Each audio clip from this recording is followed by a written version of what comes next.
الحمد لله نحمده ونستعينه ونستغفره ونؤمن به ونتوكل عليه ونعوذ بالله من شرور أنفسنا ومن سيئات أعمالنا من يهده الله فلا مضل له ومن يضلله فلا هادي له ونشهد أن لا إله إلا الله وحده لا شريك له ونشهد أن سيدنا ومولانا محمدا عبده ورسوله وصلى الله عليه وعلى آله وأصحابه وأزواجه وأتباعه وسلم تسليما كثيرا كثيرا.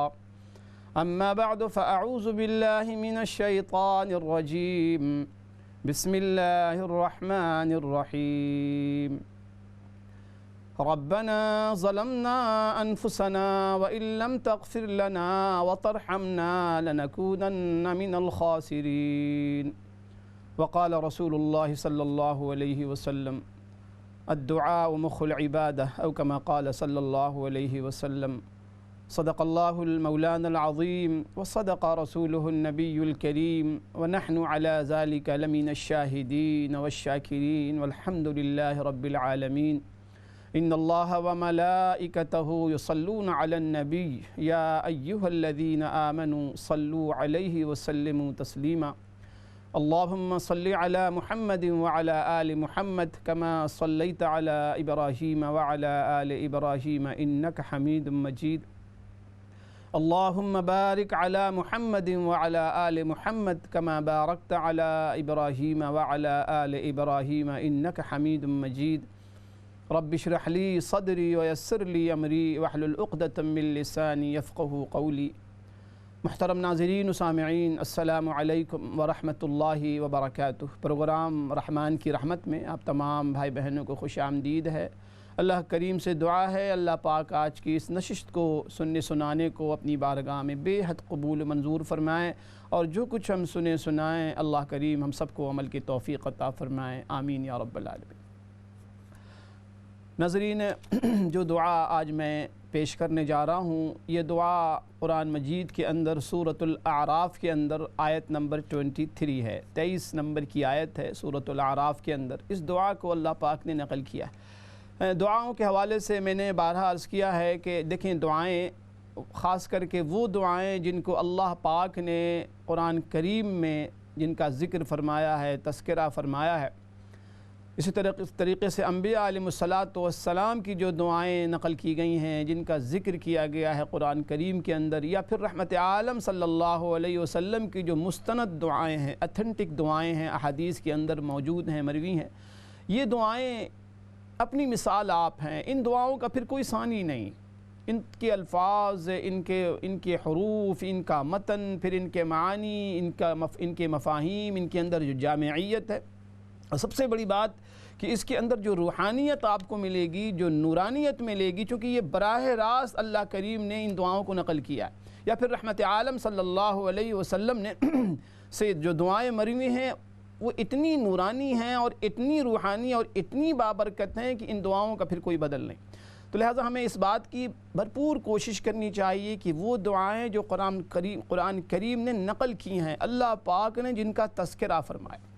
تو بہرحال آج جو دعا میں پیش کرنے جا رہا ہوں، اللہ پاک کے سب سے پہلے نبی، سب سے پہلے پیغمبر، سب سے پہلے انسان جن سے نسل انسانی کا سلسلہ چلا ہے، جو پوری نسل انسانی کے ابا جان ہیں، حضرت آدم علیہ نبینا علیہ السلام۔ کون سا ایسا شخص ہوگا جو حضرت آدم علیہ نبینا علیہ السلام سے ناواقف ہوگا؟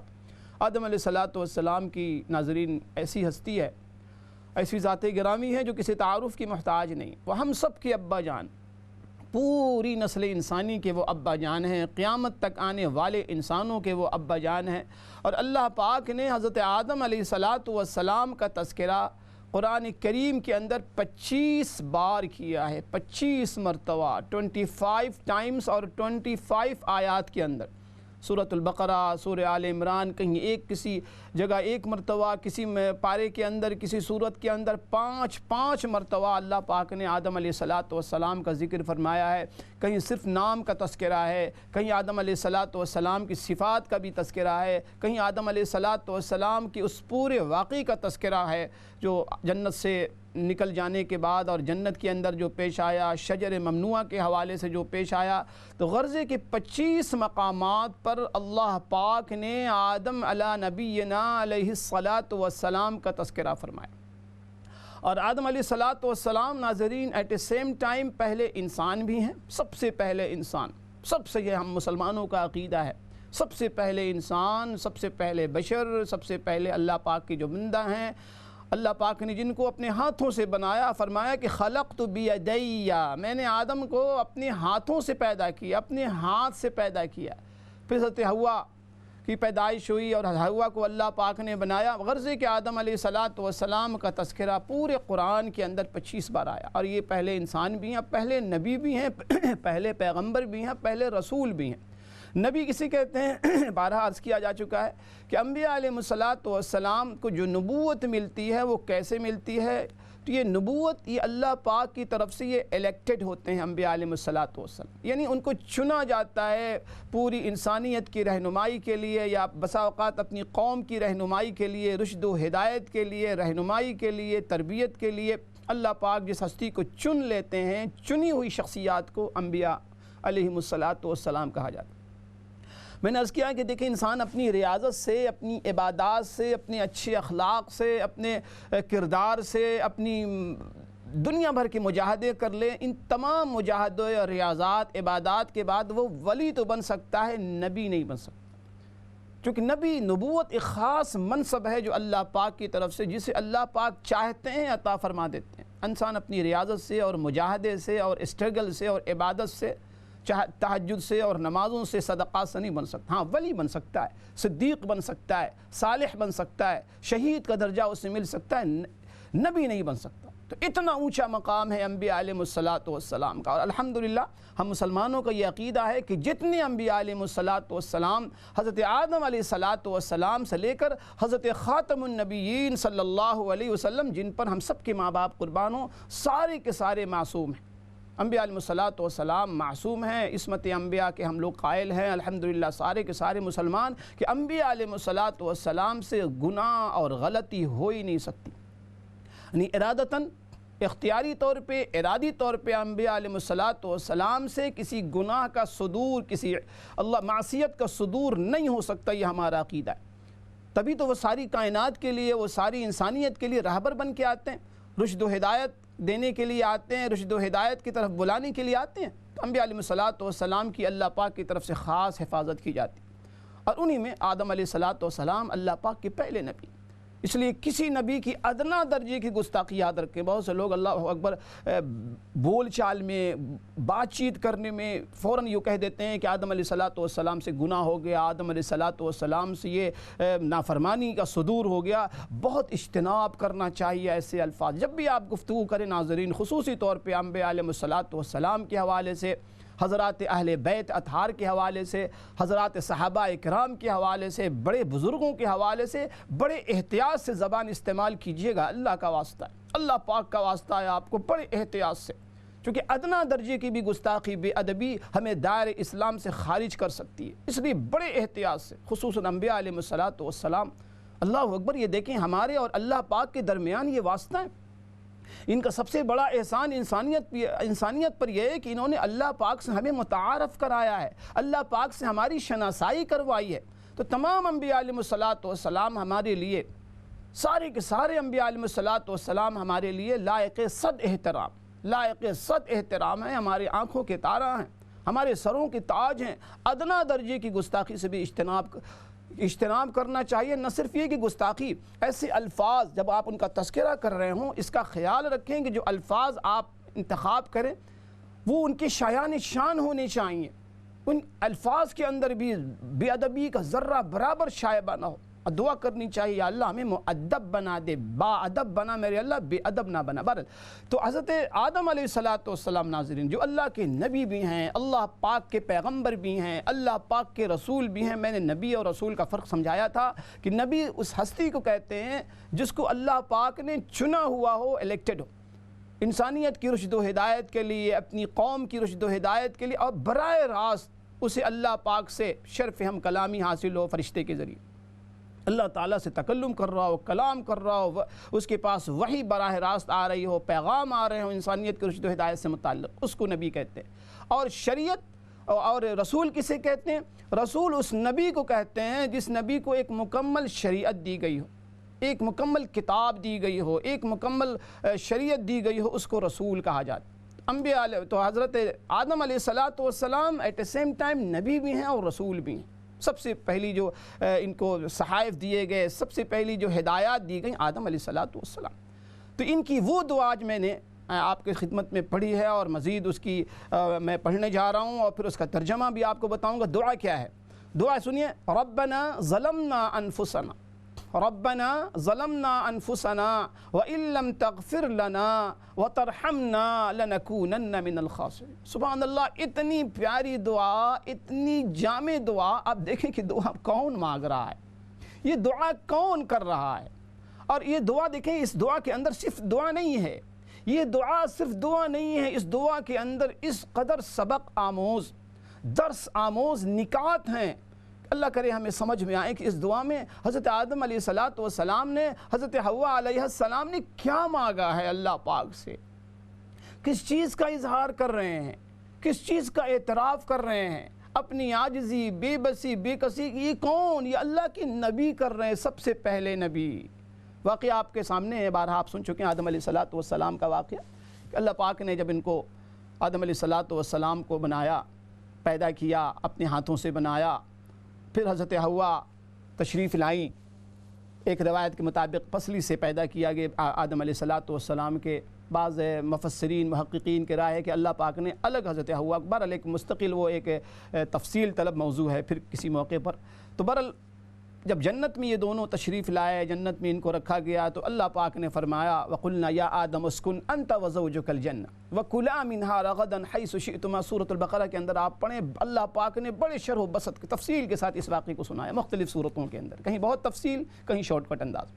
تو اللہ پاک فرماتے ہیں کہ ہم نے کہا اے آدم، تم اور تمہاری بیوی تم جنت میں رہو، وَكُلَا مِنْهَا رَغَدًا، اور جو مرضی چاہو تم کھاؤ، حیث شئتما، جو مرضی تمہاری جس انداز سے تم کھانا چاہو کھاؤ، بس ایک بات کا خیال رکھنا کہ وَلَا تَقْرَبَا هَذِهِ الشَّجَرَةَ فَتَكُونَا مِنَ الظَّالِمِينَ۔ دیکھنا، اس درخت کے قریب نہ جانا، یہ جو درخت ہے نا، اس درخت کے تمہارے قریب نہیں جانا ہے، اس درخت کے پھل کو نہیں کھانا، اس درخت کے قریب نہیں جانا۔ فَتَكُونَا، اگر تم نے ایسا کیا تو تم ظالموں میں سے تمہارا شمار ہو جائے۔ اب دیکھیں، ایک تو سب سے جو بڑی بات یاد رکھیں ناظرین کہ اللہ پاک کی اصل میں مشیت، اللہ پاک کا ارادہ، اللہ پاک کا اختیار، یا اللہ پاک کا جو فیصلہ ہوتا ہے نا، غالب اینڈ آف دا ڈے اسی کو آنا ہوتا ہے۔ لوگ کہتے ہیں نا کہ تدبیر کند بندہ اور تقدیر زند خندہ، کہ تدبیر انسان کرتا رہتا ہے اور پیچھے تقدیر ہنستی رہتی ہے، چونکہ ہمیشہ جیت تقدیر کی ہوتی ہے۔ اس کا یہ مطلب نہیں کہ ہم تدبیر کرنا چھوڑ دیں، ہم نے تدبیر ہر حال میں کرنا ہے۔ ہمیں یہ اسباب کی دنیا میں ہم اور آپ آئے ہیں، ہمیں اسباب سے ذرہ برابر اسباب کو نظر انداز نہیں کرنا، کنارہ کشی نہیں اختیار کرنا، پورے اسباب کو ہم نے اختیار کرنا۔ تو میں یہ عرض کر رہا ہوں کہ اصل میں اللہ پاک کا جو فیصلہ تھا آدم علیہ السلام کے حوالے سے، اور آدم علیہ السلام کو خلیفۃ اللہ فی الارض بنانا، تو ساری مشیت اللہ پاک کے جو ارادے، اصل میں فیصلہ اللہ پاک کا ہوتا ہے، ارادے اللہ پاک کے مکمل ہوتے ہیں۔ بہرحال آدم علیہ السلام کو یہ بات بتا دی گئی تھی، اور شیطان نے، قرآن نے اس کا بھی تذکرہ کیا کہ فَأَزَلَّهُمَ الشَّيْطَانُ، شیطان نے دونوں کو بہکا دیا۔ اب یہاں بڑے سوالات پیدا ہوتے ہیں، لوگ الحمدللہ محققین مفسرین جواب بھی دیتے ہیں کہ بھائی شیطان وہاں پہنچا کیسے۔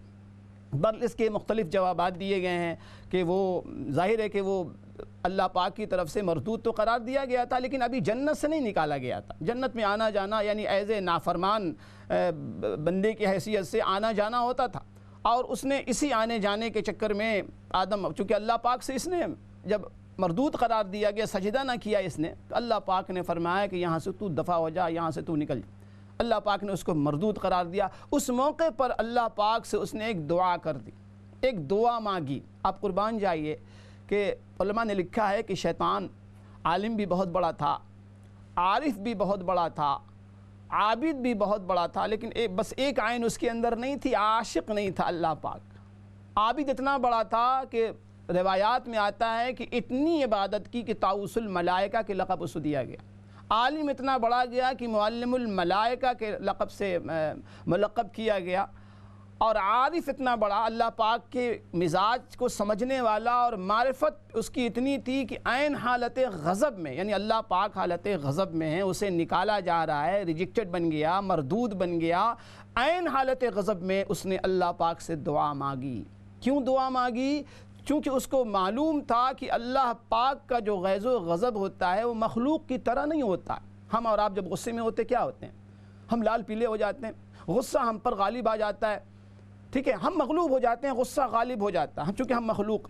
لیکن اللہ پاک کا جو غیظ و غضب ہوتا ہے، اللہ پاک کا جو غصہ ہوتا ہے، ایسا نہیں ہوتا کہ خدا نہ خواستہ کہ وہ اللہ پاک پر، اللہ پاک کا غصہ غیظ و غضب غالب آ گیا، نہیں، اس کو پتہ ہے کہ اللہ پاک بے شک حالت غیظ میں ہے، حالت غضب اور غصے میں ہے، لیکن اللہ پاک غالب ہیں اپنے غصے پر۔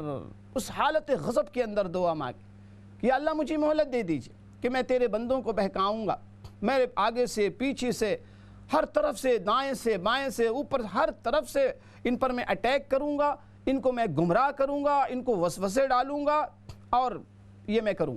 تو اللہ پاک نے اس کو مہلت دی، شیطان کی یہ دعا قبول ہوئی۔ یقین جانیے کہ اللہ پاک کی ذات، آپ اللہ پاک کی شان کریمی کا اندازہ لگائیں کہ جو اللہ شیطان مردود کی دعا حالت غضب میں قبول کر لیتا ہے، کر سکتا ہے، تو اللہ ہماری اور آپ کی دعا کو کیسے ٹال سکتا ہے؟ کیسے اللہ ہماری آپ کی دعا کو ٹالیں گے؟ وہ شاعر نے بڑی اچھی بات کہی ہے کہ دوستاں را تو کجا کنی محروم، با دشمنا تو نظرداری، کہ میرے اللہ آپ کی عنایت، آپ کی مہربانی، رحم و کرم تو دشمنوں پر بھی عام، دشمنوں پر بھی رحم و کرم کی بارش ہے، میرے اللہ آپ دوستوں کو کیسے محروم کر سکتے، کیسے محروم کر سکتے ہیں؟ ہر ایمان والا اللہ پاک کا دوست ہے۔ اللہ کرے کہ ہمیں اپنی قدردانی کی توفیق ہو کہ ہر ایمان والا ناظرین اتنا قیمتی ہے، اتنا قیمتی ہے، ہمیں اپنی قیمت کا اندازہ نہیں۔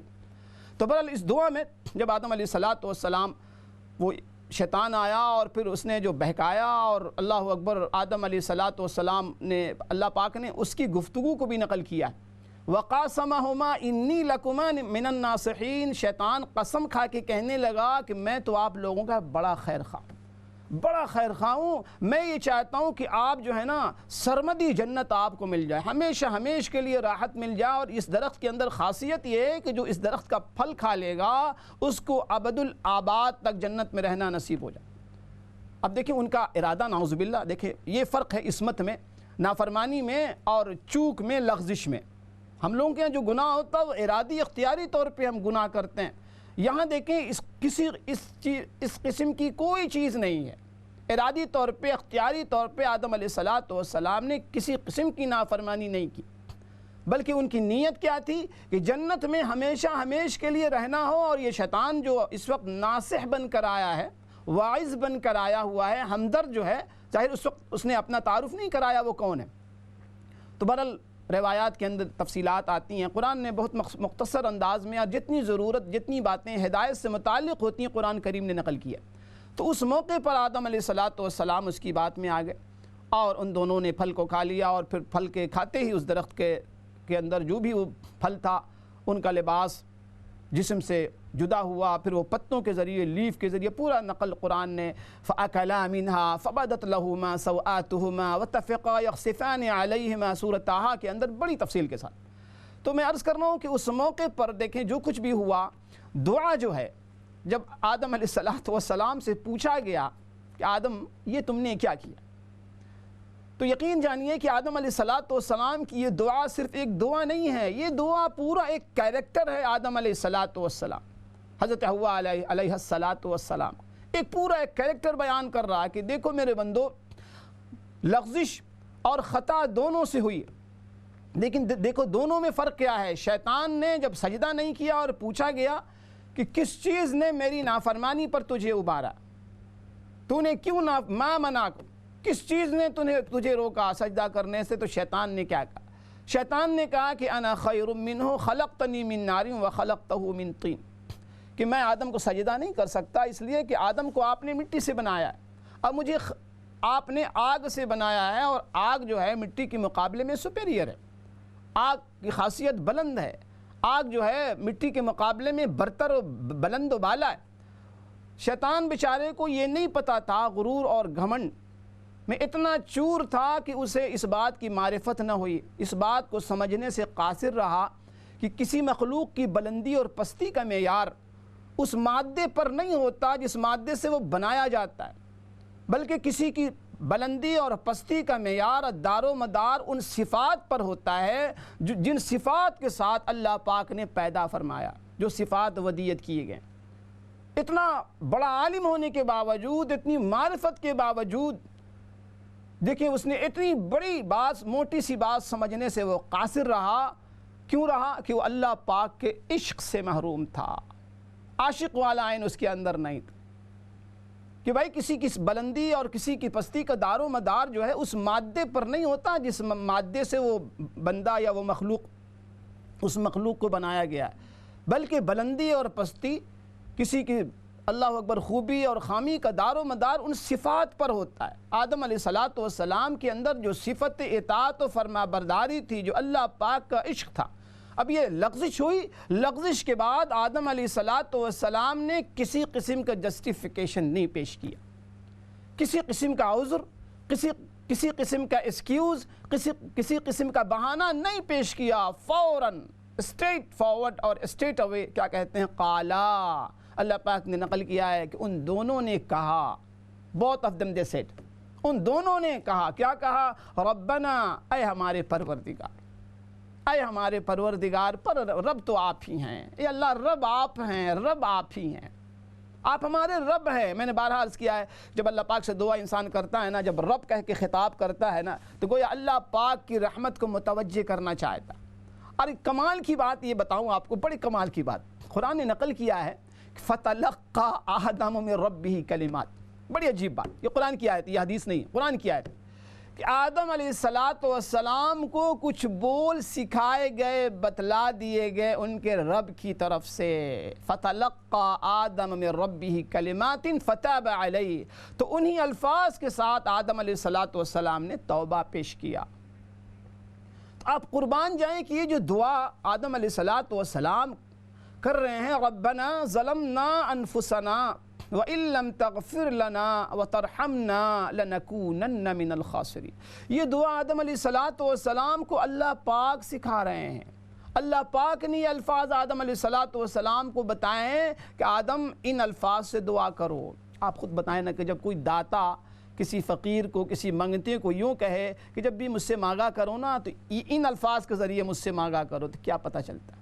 موٹی عقل والا بھی سمجھے گا کہ اس سے اس داتا کے موڈ کا پتہ چلتا ہے کہ دراصل داتا دینا چاہتا ہے, مستفید کرنا چاہتا ہے, عطا کرنا چاہتا, تبھی تو وہ دعا الفاظ سکھا رہا. تو یہ کلمات اللہ پاک کی طرف سے سکھائے گئے, بتائے گئے آدم علیہ السلام. اور دعا کے اندر جامعیت دیکھیں کہ سب سے پہلے اس دعا کے اندر جو چیز ہے, جس چیز کا اعتراف کیا گیا, ربنا ظلمنا انفسنا, کہ اللہ ہم سے چوک ہو گئی, یا اللہ ہم نے اپنی جانوں پر ظلم کیا ہے, اپنی جانوں پر ہم نے ظلم کیا, آپ کو ناراض کیا, یا اللہ یہ ہم سے خطا انجانے میں ہو گئی, یا اللہ یہ لغزش ہو گئی, یا اللہ یہ چوک ہو گئی, یا اللہ یہ لغزش ہو گئی. لیکن ظاہر ہے کہ اللہ جانتا ہے کہ یہ لغزش, یہ چوک ارادتاً نہیں ہوئی, اختیاری طور پہ نہیں ہوئی, یہ تلبیس ابلیس, یعنی ابلیس نے فریب دھوکہ دیا. ابلیس نے جس شکل میں بھی وہ آیا, اس نے دھوکہ دیا, جھوٹ بولا, اس نے فراڈ کیا. اسی کو تلبیس ابلیس کہتے ہیں. آج دنیا میں جو کچھ بھی ہو رہا ہے نا, یہ چیز ہوتی کچھ اور ہے, پیش کسی اور ذریعے سے کی جاتی, کسی اور صورت میں کی جاتی. یہ پوری دنیا میں جو دجال, اسی کو کہتے ہیں دجالی ماحول. دجال آنے سے پہلے دجالی والا ماحول بن جاتا ہے کہ اندر سے چیز کچھ اور ہوتی ہے، حقیقت حال کچھ اور ہوتی ہے، لیکن ہم سن کچھ اور رہے ہوتے ہیں، ہمیں دکھایا کچھ اور جا رہا ہوتا۔ تو یہی حال ابلیس کا تھا کہ تلبیس ابلیس میں آدم علیہ السلام کا جو مقصد، جو نیت تھی کہ ہمیشہ ہمیش کے لیے جنت میں رہیں، انہوں نے اس یعنی جو نیت تھی خلوص پر مبنی تھی، بڑی پاکیزہ نیت تھی حضرت آدم علیہ السلام، حضرت حوا۔ تو سب سے پہلا جو اعتراف کیا کہ میرے اللہ کوئی ایکسکیوز نہیں، کوئی بہانہ نہیں، کوئی جسٹیفیکیشن نہیں، کوئی ہم صفائی نہیں پیش کریں گے، ظلمنا انفسنا، اے اللہ ہم نے اپنے آپ پر ظلم کیا، وَإِن لَمْ تَغْفِرْ لَنَا، اور فوراً اس بات کا اقرار کیا، اللہ اگر آپ نے معاف نہیں کیا، اگر آپ نے رحم نہیں کیا، تب تو ہم خائب و خاسر ناکام ہو جائیں۔ مختصر سے بریک کے لیے انشاءاللہ بریک کے بعد پھر حاضری ہوتی ہے۔ السلام علیکم ورحمۃ اللہ وبرکاتہ۔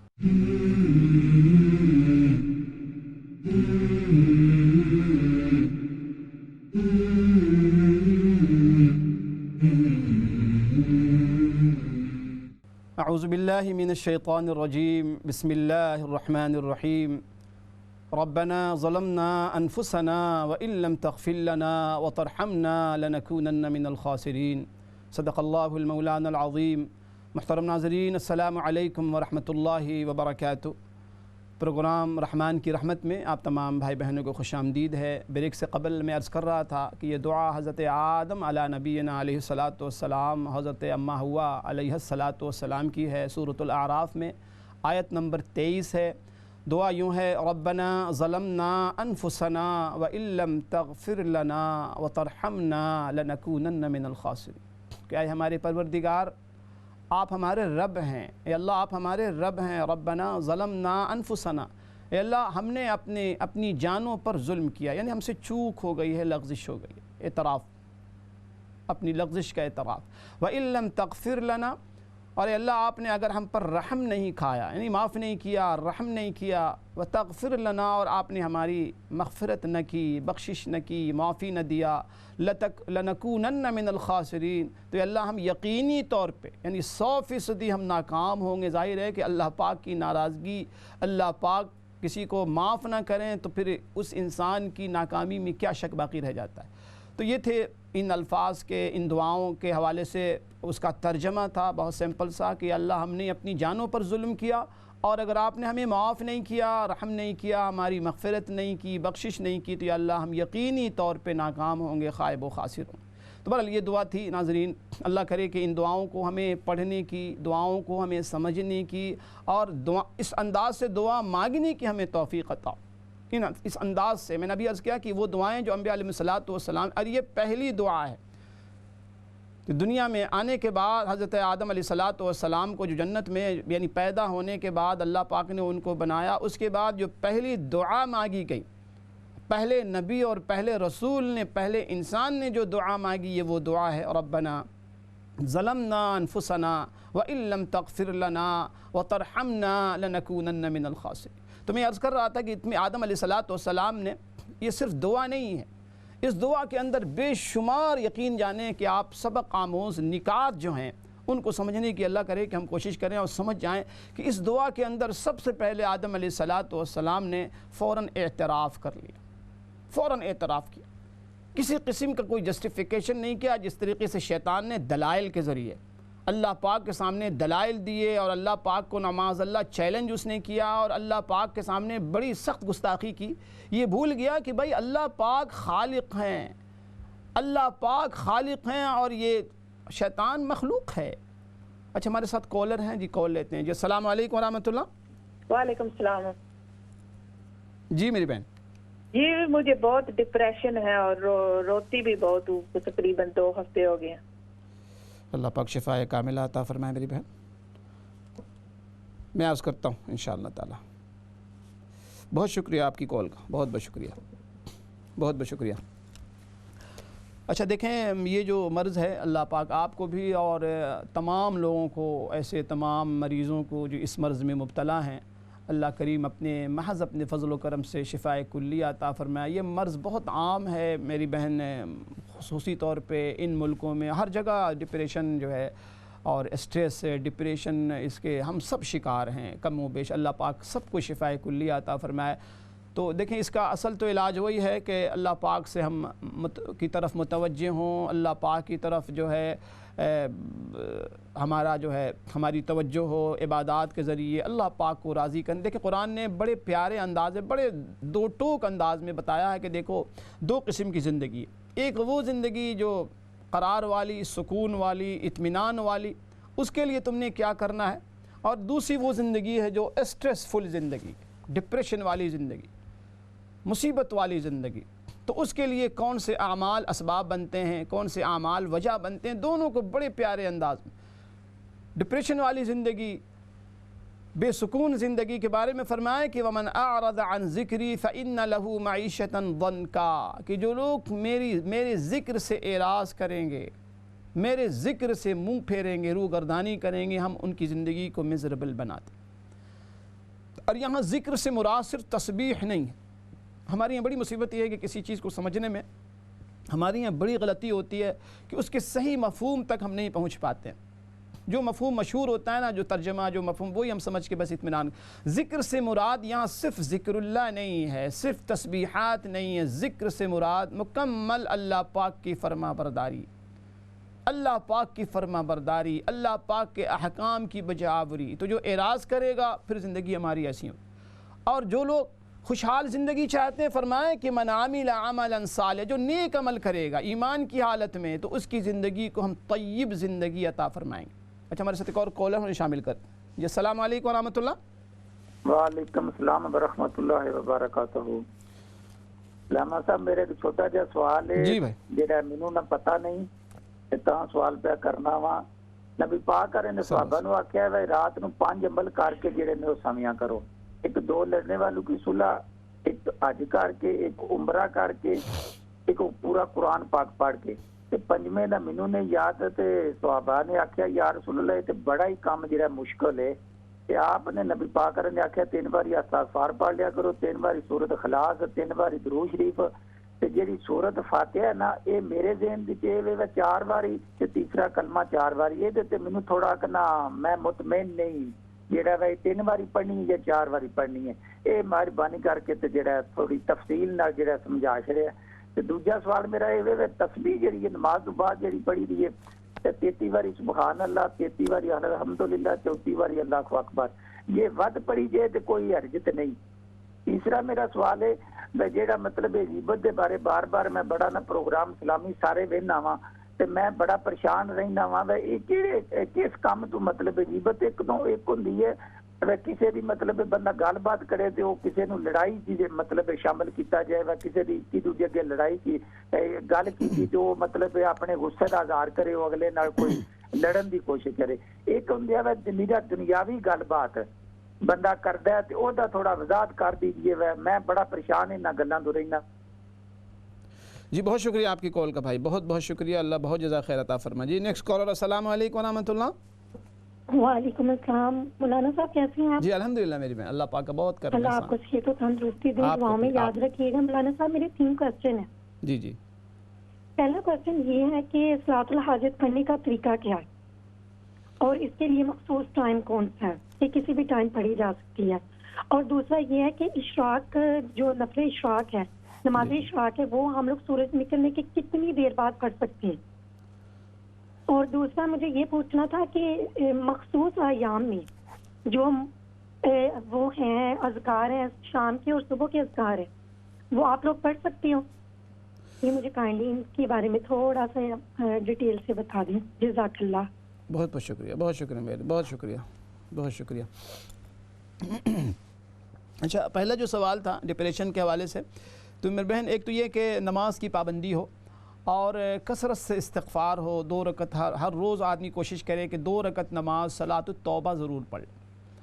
حقوق العباد کے حوالے سے اس کا ضرور ہم اندازہ یعنی اپنے آپ کو نظر ثانی کریں اپنے حالات پر کہ جانے انجانے پر ہم سے کسی کے ساتھ ظلم اور زیادتی تو نہیں ہو رہی، ماں باپ تو ناراض نہیں ہے، شوہر ناراض تو نہیں ہے، شوہر اگر ہے تو یہ دیکھے بیوی پر زیادتی تو نہیں کر رہا، یعنی حقوق کے حوالے سے جو ہمیں بہت ہی تاکید کی گئی، حقوق العباد کا مسئلہ بہت سنگین، آج بہت سے مسائل ہیں، ان مسائل میں سب سے بڑا مسئلہ حقوق کی ادائیگی کا نہ ہونا، باہم بندے جو ہیں آپس میں جو رشتہ دار ہیں ہمارے جو قریبی رشتہ دار دور کے رشتہ دار اس قدر آپس میں اختلاف ہے انتشار ہے حسد بغض کینہ عداوتیں یہ بالکل اپنے شباب پر یہ چیز تو ایک تو کوشش کرے آدمی کہ اپنے دلوں سے کدورتوں کو نکالے سب کو معاف کر دے اور جو بڑے ہیں جو ناراض ہیں جن کے حوالے سے ذاتی آدمی اس سے معافی مانگے نماز کے ساتھ ساتھ ایک دعا ہے الا بذکر اللہ تطمئن القلوب ہر نماز کے بعد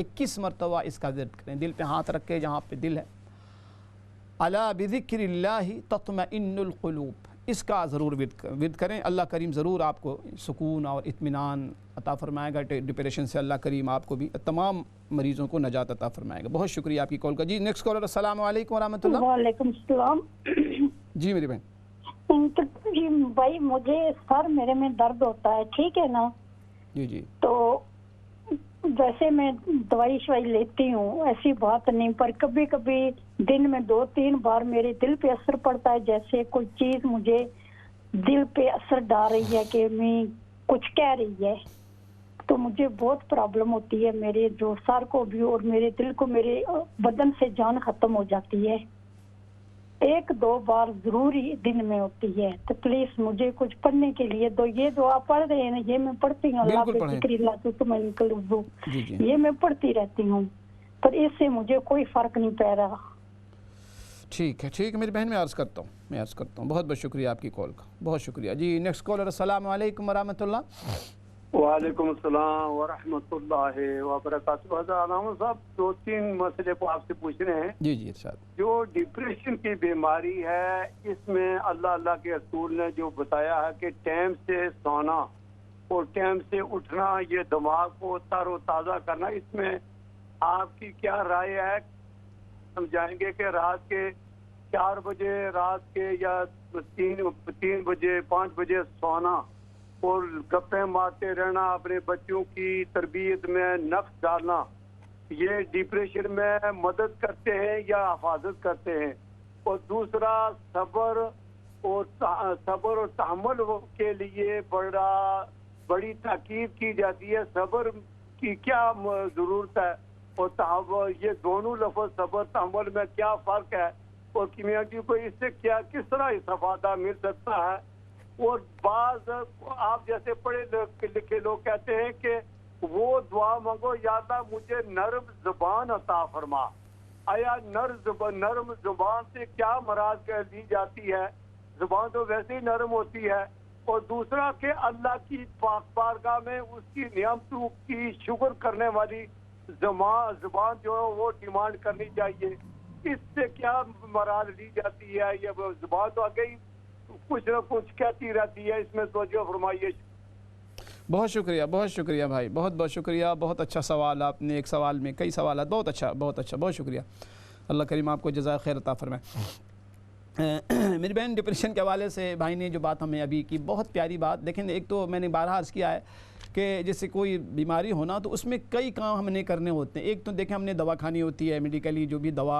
ہمارے ڈاکٹر حضرات پرسکرائب کرتے ہیں اس کے علاوہ جو ہے اپنے طور پہ نا بہت ضروری ہے کہ جیسے پرہیز جیسے ڈاکٹر حضرات بتاتے ہیں کہ آپ نے پرہیز کرنا ہے اسی طریقے سے بے شمار چیزیں ہم نے کرنی ہوتی ہیں کسی چیز کو درست بنانے کے لیے یہ تو دعائیں اپنی جگہ بہت اچھی چیز ہے آپ دعائیں بھی کریں آپ استغفار بھی کریں لیکن فزیکلی دیکھیں میں نے ابھی عرض کی دنیا دار الاسباب بھائی نے بہت اچھی بات کی طرف متوجہ فرمایا کہ ہمارے یہاں دیکھیں نا پورا نظام ہی الٹا پلٹا ہو گیا بہت صحیح بات فرمائی کہ دیکھیں مثال کے طور پہ رات کو وقت پہ نہ سونا 3 بجے رات میں 2 بجے رات میں ہم سوئیں گے پھر 2 بجے دن میں ایک بزرگ کہہ رہے تھے کہ دیکھیں ہمارے یہاں پوری امت زوال پذیر کیوں ہے اس کی ایک بڑی وجہ یہ کہ ہم اٹھتے ہی سو کر زوال کے وقت ہیں جب زوال کا وقت ہوتا ہے سورج بالکل آسمان کے بیچوں بیچ ہوتا ہے اس وقت ہم سو کے اٹھتے ہیں تو جس امت کی اکثریت جس قوم کی زوال کے وقت اٹھے گی تو وہ امت زوال پذیر ہی ہوگی ترقی یافتہ تو نہیں ہوگی تو ہمارے یہاں سونے اٹھنے کا نظام کھانے پینے کا نظام اٹھنے بیٹھنے کا نظام گفتگو کا نظام انٹرٹینمنٹ کا نظام سب اتنا درہم برہم ہے الٹا پلٹا ہو گیا ہے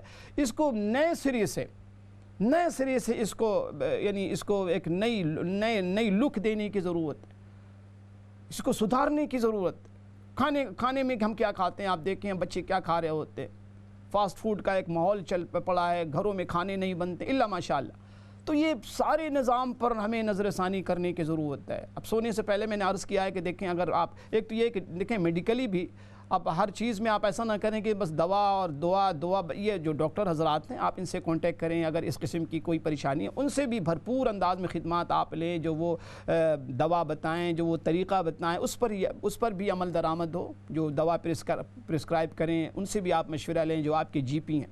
اس کے علاوہ میں نے دیسی چیزیں بتائی تھیں کہ دیکھیں سر میں آپ جو ہے آئل تیل ضرور رکھیں. اسی طریقے سے تلوے میں حکمہ نے لکھا ہے کہ جو فیٹ ہے نا، فیٹ ایسے لوگوں کی جن کو نیند نہیں آتی ہے، فیٹ کی مالش ضرور آپ کریں روزانہ سونے سے پہلے کسی بھی آئل سے. وہ بہترین چیز ہے، چونکہ جو رگیں ہیں نا پیر سے لے کے سر تک، وہ ساری وہ رگ سر تک جا رہی ہوتی ہے. اس کے علاوہ کھانے پینے میں اہتمام کا خاص خیال رکھیں کہ آپ کیا کھا رہی ہیں. ہمارے یہاں 2 بجے جب ہم کھانا کھاتے ہیں 1 بجے کھا کے ہم سو جاتے ہیں. کھانے کے بعد چہل قدمی ہوتی نہیں، وہ سارا کھانا ہمارے سینے پہ رکھا ہوا ہوتا ہے، وہ کھانا صحیح اچھی طرح ڈائجسٹ نہیں ہوتا، تو بے شمار اس سے خرابیاں پیدا ہوتی ہیں. پانی ہم نہیں پیتے صحیح سے، بچوں کو ہم پانی پلاتے نہیں. تو بہرحال بہت سی چیزیں ہیں جس پر ہمیں نظر ثانی. اس کے بعد دوسرا سوال تھا، بھائی جان نے پوچھا تھا کہ 5 وہ عمل ہیں جن کو رحمت عالم صلی اللہ علیہ وسلم نے فرمایا کہ کر کے سویا کرو. تو 5 چیزیں ہیں. اس میں ایک یہ تھا کہ پورا قرآن پڑھ کے سویا کرو، اس میں یہ تھا کہ غلام آزاد سر کر کے سویا کرو. تو آپ نے بھائی جان صحیح فرمایا کہ اس میں سورۃ الفاتحہ بھی ہے. اسی طریقے سے تیسرا کلمہ جو ہے 3 مرتبہ یا آپ 7 مرتبہ پڑھ لیں. اس طریقے سے 3 مرتبہ سورہ اخلاص پڑھ لیں. بہت اچھی چیز ہے. ان چیزوں پر ہمیں تھوڑی سی توجہ سے اور تھوڑا وقت اگر ہم صرف کریں تو بے تحاشا ہم نیکیوں کو کما سکتے ہیں، بے تحاشا نیکیاں. اسی طریقے سے سونے سے پہلے انسان جو ہے نا دعائے مغفرت کر لے ساری امت کے لیے. حدیث میں آتا ہے کہ جو شخص ساری امت کے لیے من استغفر للمؤمنین والمؤمنات، ساری مومن مومنات کے لیے جو مغفرت کی دعا کرتا ہے تو اللہ پاک سارے انسانوں کے برابر اسے اجر عطا فرماتے. جتنے انسان اس وقت دنیا میں ہیں اور جتنوں کے لیے مغفرت اس نے کی دعا کی ہے، سب کے برابر اس کو اجر و ثواب ملتا ہے. ہمارے ساتھ ایک اور کال ہے جو انہیں شامل کرتے ہیں. السلام علیکم ورحمۃ اللہ. السلام علیکم. جی وعلیکم السلام ورحمۃ اللہ. اچھا، ایک سوال تو یہ تھا کہ مطلب اگر فجر کی نماز کسی وجہ سے قضا ہو جائے تو وہ جناب علی بعد اشراق کی نماز جو 15 منٹ سورج نکلے 15 منٹ کے بعد جو پڑھی جاتی ہے اس کے بعد پڑھی جا سکتی ہے نہیں؟ نمبر 1. نمبر 2، یہ کوئی سورت پڑھ کے مرتے مثلا بھول جائے بندہ اور وہ تو اس سے چھوڑ کے دوسری سورت شروع کر دے نماز میں، تو یہ کیسا ہو سکتا ہے یا نہیں؟ اس کے بعد ایک چیز پوچھنی تھی خاص کر کے، یہ حضرت امام حسین علیہ السلام کربلا میں شہید ہوئے تھے، تو میں نے سنا ہے وہ کہتے ہیں لوگ کہ وہ سجدے میں تھے شہید ہوئے، حالانکہ مجھے یہ پتہ کتابوں میں لکھا ہوا ہے کہ وہ لڑتے ہوئے شہید ہوئے تھے. یہ 2 سوال ہیں. سوری، تیسرا سوال کیا تھا؟ جی، حضرت حسین رضی اللہ عنہ کے حوالے سے کیا فرمایا، کیا سنا آپ نے؟ مطلب شہید ہوئے تھے نا، مطلب کہہ رہے ہیں کہ وہ سجدے کی حالت میں تھے، جبکہ میں نے یہ کتابوں میں پڑھا ہے کہ وہ شہید ہوئے تھے جب لڑ رہے تھے. اس نے تلوار سے پہلے بازو کا ان کے بازو کٹ گیا تھا، پھر دوسری دفعہ تلوار کے وار سے مطلب شہید کیے گئے تھے. تو لوگ کہتے ہیں کہ نہیں وہ سجدے میں تھے، نماز پڑھ رہے تھے، شہید ہوئے تھے. یہ ٹھیک ہے، میں عرض کرتا ہوں. بہت بہت شکریہ آپ کی کال کا، بہت شکریہ. اچھا، تیسرا سوال تھا، بھائی نے سوال کیا تھا کہ تسبیح فاطمی دیکھیں ہر نماز کے بعد جو ہے 33 مرتبہ 33 ٹائمز سبحان اللہ ہے، 3 ٹائمز الحمدللہ ہے، 34 ٹائمز اللہ اکبر ہے. یہ تسبیح فاطمی ہے. بڑی اچھی بات ہے، ہر نماز کے بعد اس کا اہتمام کیا جائے اور اس کو پڑھا جائے. اور جب ہم تسبیح پڑھیں تو اس کا ضرور خیال رکھیں کہ دیکھیں آپ جب تسبیح پڑھ رہے ہوتے ہیں تو اس کا مفہوم بھی آپ کے ذہن میں ہو کہ آپ اس تسبیح میں اللہ پاک کی کس صفت کا اقرار کر رہے ہوتے ہیں. سبحان اللہ کا مطلب یہ ہوتا ہے کہ اللہ پاک جو ہے ہر قسم کے عیب سے پاک. سبحان اللہ، ہر قسم کے عیب سے اللہ پاک جو ذات پاک صاف ہے، جس کے اندر کسی قسم کی کوئی ویکنس نہیں، کسی قسم کی کوئی عیب نہیں، کوئی کمی نہیں، ہر قسم کے عیب سے. یہ مکمل ذات، جو کامل و مکمل جو ذات ہے، ہر چیز، ہر خوبصورتی کا، ہر کمال کا سرچشمہ ہے وہ اللہ کی ذات، اللہ دینے والی ذات. الحمدللہ کا مطلب ہوتا ہے ساری کی ساری تعریف جو ماضی میں کی گئی، جو ابھی کی جا رہی ہے، جو قیامت تک کی جائے گی. کوئی بھی شخص کسی چیز پر کسی کی تعریف جو کرتا ہے تو اس تعریف کا جو کریڈٹ ہے وہ اللہ پاک کو جاتا ہے. ظاہر ہے کہ اللہ پاک ہر چیز کا خالق ہے. اگر آپ کسی بیوٹی کی تعریف کرتے ہیں تو اس بیوٹی کو کس نے بنایا, خوبصورتی کو کس نے بنایا. کوئی شاندار چیز آپ دیکھتے ہیں, کسی کی پینٹنگ دیکھتے ہیں, کسی کی بلڈنگ, کوئی بھی چیز, کسی کی آواز سن رہے ہوتے ہیں, وہ آواز کس نے دی. تو غرض ہے کہ جو کچھ بھی آپ تعریف کر رہے ہوتے ہیں, جس کی بھی تعریف کر رہے ہوتے ہیں, وہ ساری کی ساری تعریف کا صحیح مستحق اللہ کی ذات. جب آپ الحمدللہ کہتے ہیں تو کوئی آپ اللہ پاک کو یہ کہہ رہے ہوتے ہیں کہ یا اللہ ساری کی ساری تعریف آپ کے لیے. اسی طریقے سے اللہ اکبر کہ سب سے بڑی ذات اللہ کی, یا اللہ آپ سب سے بڑے. تو اگر اس مفہوم کو ذہن میں رکھ کے آپ تسبیح پڑھیں گے نا تو پھر اس تسبیح کا انداز ہی کچھ اور ہوگا. پھر آپ ثواب تو ملے گا ہی, اجر و ثواب تو انشاءاللہ تعالی ملے گا ہی, لیکن اس کی نورانیت سے, روحانیت سے اور چاشنی سے بھی آپ مستفید ہوں گے جب آپ تسبیح پڑھ رہے ہوں. تو اللہ کرے کہ حقیقی معنوں میں ہم تسبیح کو سمجھ کے بڑی محبت کے ساتھ, عظمت کے ساتھ. میں نے یہ دیکھا ہے اکثر و بیشتر لوگ کیا کرتے ہیں, ان کو پتہ ہے کہ 33 مرتبہ گنتی پوری کرنی ہے, کاؤنٹنگ. اب اس قدر فاسٹ پڑھے سبحان اللہ سبحان اللہ سبحان اللہ سبحان اللہ سبحان اللہ, اتنا اللہ, اب یقین کریں کہ اتنا معیوب لگتا ہے کہ ایسا لگتا ہے جیسے کوئی جان چھڑا رہا ہو, جیسے ہم نے جان چھڑانی ہے, بس گنتی پوری کرنی ہے. اللہ اکبر اللہ اکبر, یعنی ایک مرتبہ بھی اللہ اکبر کا لفظ صحیح نہیں ہم نکال, چونکہ رش میں, ہر کام رش میں, عبادات بھی رش میں. تو میری پرزور گزارش ہے کہ آپ بجائے پھر 33 مرتبہ کے 10 مرتبہ پڑھ لیجئے, لیکن عظمت کے ساتھ پڑھیے کہ آپ اس ذات کا نام لے رہے ہیں جو بہت باعظمت. بہت عبادت میں یقین جانیے کبھی رش کرنے کی ضرورت نہیں, کبھی رش نہ کریں. اس لیے ہمیں دیکھیں حکم ہے, مسئلہ بتلایا گیا ہے کہ اگر کوئی چیز ایسی ہے جو تمہیں ڈسٹرب کر رہی ہے پہلے اس کو کر لو. بھوک اگر شدید لگی ہے تو پہلے کھانا کھا لو. بہت سخت نیند آ رہی ہے اور نماز قضا ہونے کا اگر اندیشہ نہیں ہے تو تھوڑی دیر سو لو, ایک جھپکی مار لو, تاکہ نماز جب پڑھو نا کوئی اور چیز تمہارے اور تمہارے رب کے درمیان مخل نہ ہو, حائل نہ ہو, رکاوٹ نہ ہو, تم اور تمہارا رب. میں نے 12 واقعہ سنایا ہے. ایک مرتبہ ایک شخص مسلمان ہوا تو کہتے ہیں ایک صاحب کہ میرے گھر میں نے دعوت کی تھی, وہ آئے تو ساتھ میں نماز کا وقت ہوا, ہم مغرب کے لیے نماز کے لیے, سچا واقعہ آپ کو بتا رہا ہوں. کہتے ہیں کہ نماز کا وقت ہوا, میں لے کے چلا گیا اس شخص کو. مغرب کی نماز کے بعد عام طور پہ ہمارے یہاں کیا ہوتا ہے, اور ایک رسم بنی ہوئی جی, امام نے سلام پھیرا, کچھ لوگ اس وقت نکل گئے اور کچھ لوگ جو بچ گئے, جو سنت پڑھ رہے ہیں, جلدی جلدی جلدی کر کے 2 رکعت, مطلب ایسا لگتا ہے کہ جیسے باہر گھوڑا کھڑا ہوا آواز لگا رہا ہو. ایک ریس کمپٹیشن چل رہا ہوتا ہے, جلدی جلدی جلدی جلدی جلدی جلدی زور سے جوتے پٹکتے ہوئے نکل جاتے ہیں ہم باہر, اللہ معاف کر. تو بہرحال کہتے ہیں کہ میں اپنی عادت کے مطابق جلدی جلدی 2 رکعت سنت پڑھ کے مغرب کے بعد میں باہر نکل آیا, اور میں انتظار کرنے لگا کہ میرا دوست جو میرا مہمان ہے, جو ابھی نیو مسلم ہے, نیا مسلمان ہوا ہے, اس کا میں انتظار کرنے لگا کہ وہ آئے تو اس کو لے کے میں گھر چلوں, چونکہ میرے گھر میں اس کی دعوت تھی. وہ کہتے ہیں کہ تقریباً 10 منٹ گزر گیا, وہ نہیں نکلا. 12 منٹ 15 منٹ کے بعد وہ آیا, میں کھڑا رہا انتظار میں. بہرحال آتی فوراً پہلے تو اس نے معذرت کیا کہ مجھے معاف کرنا, میری وجہ سے آپ نے انتظار کیا, میرا اتنا sorry, am extremely sorry, bar bar sorry کرتا رہا. اس کے بعد اس نے کہا جی اصل وجہ یہ ہے کہ دیکھیں آپ لوگ جو ہے نا بائی برتھ مسلم ہیں, پیدائشی مسلمان ہیں, آپ لوگوں کے لیے بہت آسان ہوتا ہوگا جب آپ اللہ اکبر کہتے ہوں گے نا تو یوں لائن کنیکشن مل جاتی ہوگی, آپ کنیکٹڈ ہو جاتے ہیں فوراً. میرا مسئلہ یہ ہے کہ میں نیو مسلم ہوں, میں کوشش کرتا ہوں کہ جب نیت باندھتا ہوں نا, تکبیر تحریمہ کہتا ہوں نا, تو جلدی لائن ملتی, کنیکشن ہوتا نہیں, بہت وقت لگتا ہے. میں چاہتا ہوں کنیکشن, اللہ جب اللہ اکبر میں کہوں نا تو وہ کنیکشن اللہ سے مل جائے. آپ لوگ تو بڑے خوش نصیب. وہ میزبان جو مسلمان بھائی تھا وہ کہنے لگا کہ جب اس نے یہ الفاظ کہے نا تو میرا دل ایسا چاہ رہا تھا کہ زمین پھٹے میں اندر چلا جاؤں, کہ اس بیچارے کو کیا پتا کہ ہم مسلمان کیسی نماز پڑھتے ہیں. ہمیں تو پوری زندگی یہ خیال بھی نہیں آتا کہ نماز میں کنیکشن اللہ سے, اللہ پاک سے کنیکشن کے لیے ہم جاتے ہیں, اللہ پاک سے مناجات کے لیے جاتے ہیں. اللہ ماشاءاللہ اچھے لوگ بھی ہیں ماشاءاللہ. میں اپنے جیسے لوگوں کی بات کر رہا ہوں, مجھ جیسے لوگوں کی تعداد بہت بڑی, جو کبھی خیال بھی نہیں آتا کہ اللہ پاک سے کنیکشن کے لیے جا رہا ہوں. نماز اللہ پاک سے کنیکشن کا نام. تو بہرحال اس کے بعد اگلا سوال تھا بھائی نے غیبت کے بعد. دیکھیں غیبت جو ہے نا کسی کے غائبانہ میں, غیر موجودگی میں اس کے حوالے سے ایسی بات کی جائے کہ اسے اگر معلوم ہو تو اسے ظاہر ہے کہ اسے برا لگے, اس کی دل آزاری, تو ایسی چیز کو غیبت کہتے ہیں. ہمارے یہاں لوگ کہتے ہیں کہ جی میں غیبت میں تو سچی بات کروں, میں تو اس کے سامنے کہہ دوں, اسی کو تو غیبت کہتے ہیں.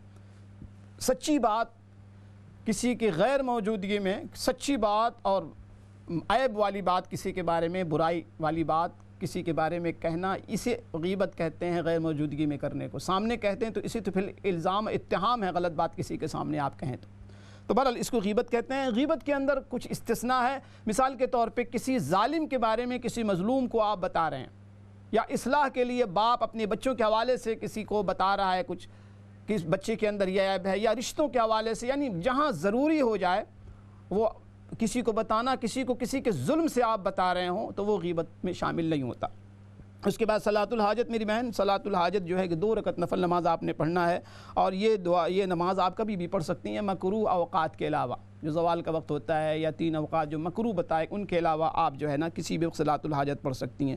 اشراق جو ہے یہ دیکھیں، یہ جب ہم اشراق پڑھتے ہیں نا فجر کی نماز کے بعد، جب سورج طلوع ہو جاتا ہے، سورج طلوع ہو جانے کے بعد ہم اشراق پڑھ سکتے ہیں۔ مخصوص ایام میں تمام اذکار میری بہن آپ کر سکتی ہیں، جتنی سوائے قرآنی آیات کے جو اذکار ہیں، قرآنی آیات کے علاوہ کوئی بھی مخصوص ایام میں اذکار پڑھ سکتی ہیں۔ سر میں درد کے لیے میری بہن آپ سر پہ ہاتھ رکھ کے 3 مرتبہ سورۃ الفاتحہ پڑھا کریں، اور سر میں آئل استعمال کیا کریں، اور ڈاکٹر حضرات سے بھی آپ رجوع کریں۔ اللہ کریم آپ سب کو بہت جزائے خیر عطا فرمائے۔ پھر کل انشاءاللہ ملاقات ہوگی آپ کا سوال میں انشاءاللہ 7:30 بجے شام میں۔